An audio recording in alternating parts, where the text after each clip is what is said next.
Welcome to episode 1 of the Schoolhouse. Today we're learning the frequency spectrum, and the intent of this video is to understand how to work the EQ8 and to visualize sound within our DAW. Today's course overview will be going over all the frequencies from the lows, mids, and highs, understanding how to manipulate these frequencies, and then a little concept known as EQ masking.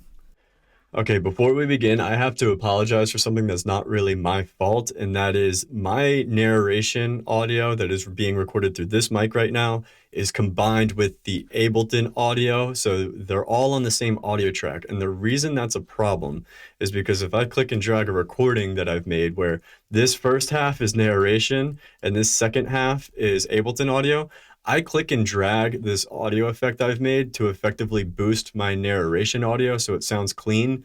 But the problem is that boosts all of the Ableton audio too. And this audio effect, well, it's the X for OTT and it's a denoiser. So it's just gonna these are the settings.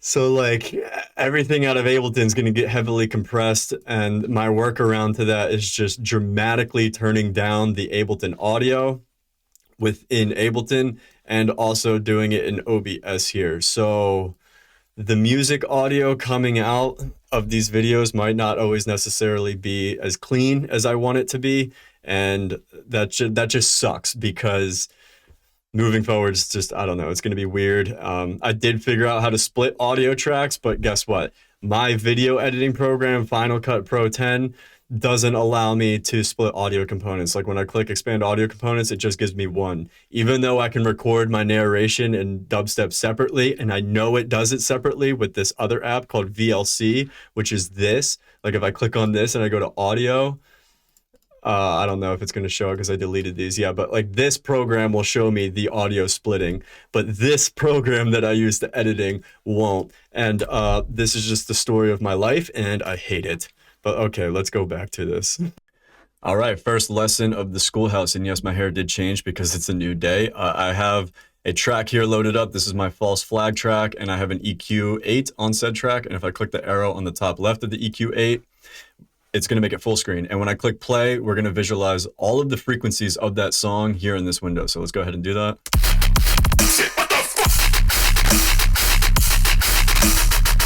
Okay, you get the idea. So the frequency spectrum is broken up into 3 sections. We have the low end to start, which is generally speaking 250 hertz and below, which is like your sub, your kick, a little bit of the snare. You'll notice the snare peak up right here on every half beat. Snare, snare, snare. Okay, you get the idea. So that's the low end. And then the next section is your mid range, which is 250 hertz up to 4,000 hertz. This is like the middle of your song. A lot of crunchiness, a lot of the basses sit there in vocals, and then the high end is everything else, which is 4,000 hertz and above, sorry. Which is like your cymbals, your risers, and some atmospheres and stuff. Fun fact, by the way, if you solo the low end of a song and you play it and you have a tuner on that same track with nothing else, it will actually give you the key of that track. As you can see, it's in the key of C. And I did write this song in the key of C because my sub is in the key of C, and most people tune their song to their sub. Because especially in bass music, because it's the foundation of literally the entire track. So now that you know the 3 areas of your EQ spectrum, I'm going to go ahead or the frequency spectrum, I'm going to go ahead and show you some samples that are just prominent in each area. So subs, for example, are all low end. This is the sub of that track, heavily distorted. As you can see, strong in the low end. The next is a kick. Strong in the low end still. We do have some high end, and we want that for some flavor, because if we were to cut that out, it sounds weird, but with that little bit of high end, it sounds complete. The last example here is just an impact, a nice cinematic impact. You know, used in movies and stuff, but you would use impacts to like initiate a new section or the intro of a song. Some examples of mid-range, we have the infamous square 4 here. As you can see, very heavy in the mids. This sound is so overused. If you are chasing this, please make it unique and resample it. The next is a vocal chant. Hey, hey, hey. As you can see, heavy in the mids, a lot of vocals sit in the mids, by the way. And then we also have claps. They're pretty much heavy in the mids, usually on the higher end part of the mids. And then going into the high end as well for some flavor. Okay, so the next thing is high-end examples. This is like an example of an atmosphere. Just some high-end ambiance that you hide in the background. Some cymbals. Heavy in the high end. And then this is a riser. Now, I want you to visualize these frequencies because they're going to move from left to right because I am pitch shifting this riser. And when you pitch shift and frequency shift, you can actually move those frequencies left to right in the spectrum. As you can see, they're all starting to glide. Watch this peak. Moving right, moving right, moving right, moving right, moving right, moving right, moving right. So we'll go ahead and get into more examples of that in the next section where we start to manipulate. And I think that's all I wanted to show you. So yeah, I'll catch you in the next section. So now that you know what the frequency spectrum is and its three main areas, I can show you how to manipulate those frequencies with just an EQ8, and we'll also do some pitch and frequency shifting to show you how to move the frequencies left and right on the spectrum. So I have a kick here loaded up, and this is the EQ8, and nothing's turned on. And we can turn on all of the nodes by clicking these boxes on the bottom. You have 8 nodes to play with on the Ableton EQ8. All 8 are turned on. As you can see, there's like all these circles up here. I'm going to click on the number 2 node in this lane. And as you can see, it's highlighted right here. So we're going to be able to manipulate just this node with this lane highlighted. And this first one, this first knob allows you to just slide that node left and right on the frequency, hence why it's labeled frequency. The second one changes the volume, aka gain, allows you to turn it up and down on that specific frequency range you're on. If we boost the gain and then we move this Q slider, it changes the sharpness of that curve. So we can either boost a specific frequency or completely cut it out. And then the next thing is a bunch of shapes. So I'm going to go ahead and turn the rest off just to kind of clear up space. And we'll go over all the shapes real quick. So if we click on this drop down box, we can change the shape. So let's go to the first one. This is known as a brick wall. And it is a brick wall high pass filter now because only the high pass frequencies are coming through, as you can see. And we cut out all the low end information. The second shape is the same thing, except it's just not a brick wall. More of a calmer slope, but it also causes some low end frequencies to come through. The third shape is a shelf, which allows you to just completely boost like half of the frequency spectrum if you want. It just are completely cut it out. So that's what that shape does. And then the next one is the circular shape, which just allows you to make these bell curve kind of guys. Pretty easy. And then the next one is a notch filter. And as you can see, the notch filter completely goes below like the actual visualization of the EQ. So if we go back to this circular one and like I put it all the way down at the bottom, that node ends at the bottom of this graph here, and it's not cutting out the volume completely of this frequency range. However, the notch filter, it goes completely below. As you can see, it's just completely cutting it out. And then all of the other shapes are the same things that we went over, just on the different side of the frequency spectrum. So now this is a high shelf, and then obviously a high end cut. So now this is what a low pass, because only the low end frequencies are passing through. So that's how we do that. Now I want to show you some keyboard shortcuts. So if we double click all these knobs, you can put them back to their default setting.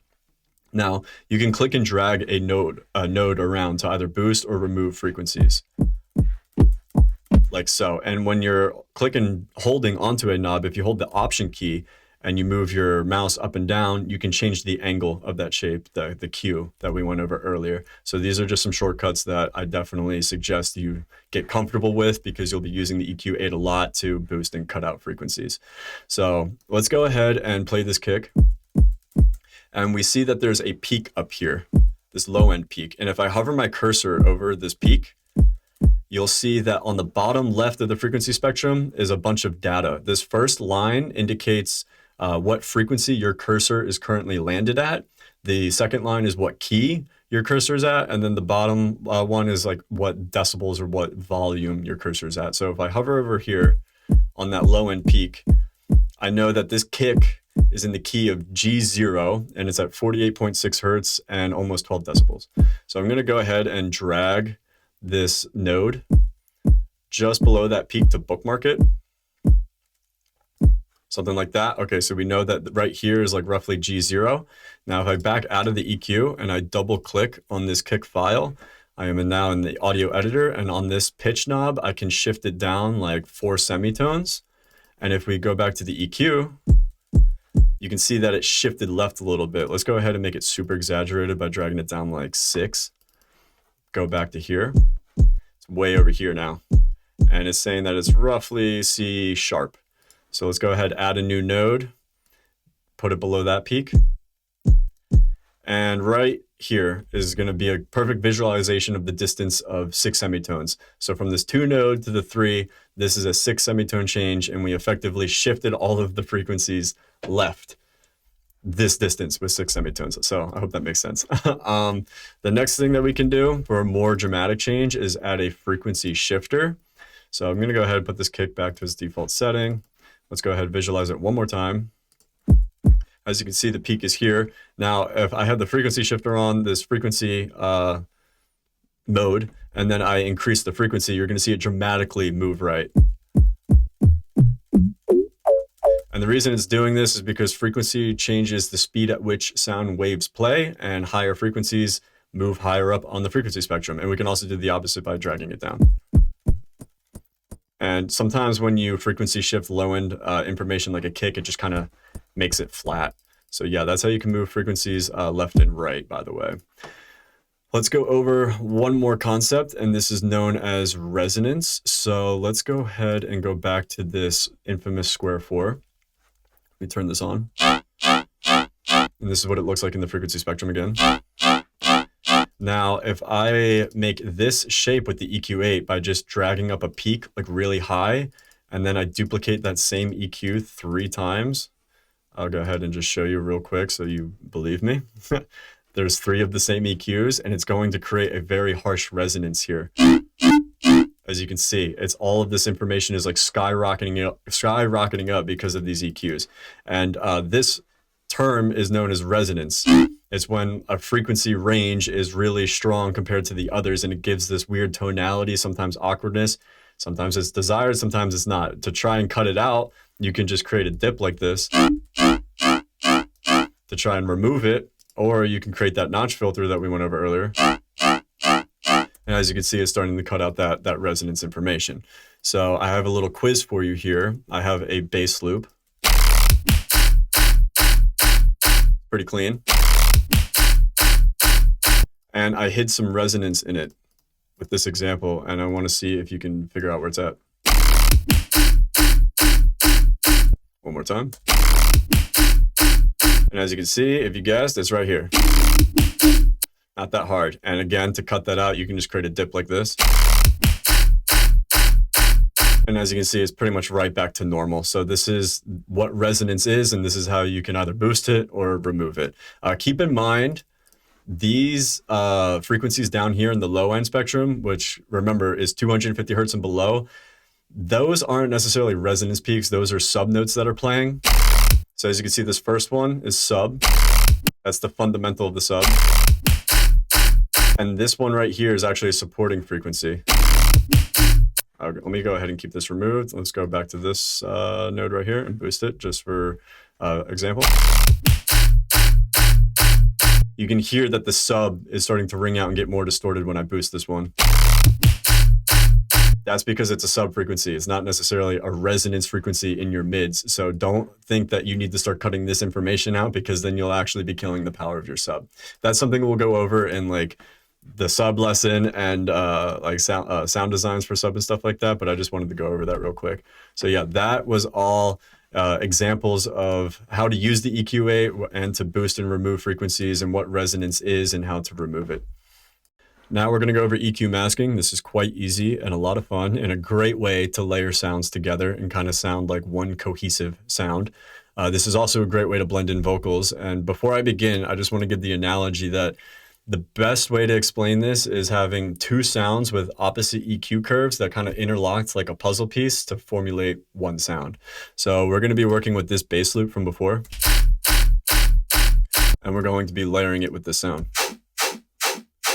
And we can just play both at the same time, But you can't really hear this that much, and that's just lazy and sloppy. So let's do some EQ masking to make it better. We'll go to the sound that we're layering with, which is this. And even though there's no low end information, you should make the habit of cutting that out, because even though you can't see it, the EQ lies. Sometimes there is low end information, but it's like below this line here, and that can screw up your sub. So just get used to like low cutting everything so it doesn't clash with your sub. So we have that, and then the next thing I'm going to do is actually boost the mids a little bit. And then I'm going to lower the high end just a tad. Great, so we have this curve, and now I'm going to copy that EQ8 by clicking on it, doing Command-C, going to the original bass loop, pasting it down here, and then we'll do the complete opposite curve on the original bass loop. So we'll get rid of that first node to bring back our sub, we'll lower down the mids a little bit, and then bring back our highs. And as you can see, this curve is roughly the opposite of this one, and they're going to complement each other now. So let's go ahead and listen. As you can see, far more prominent than it was before. We can even glue these together a little bit better, by putting a compressor on. I'm just going to lower the volume so it doesn't blast your ears in the video editing program. And let's go ahead and listen now. So before the original bass loop, and then with EQ masking.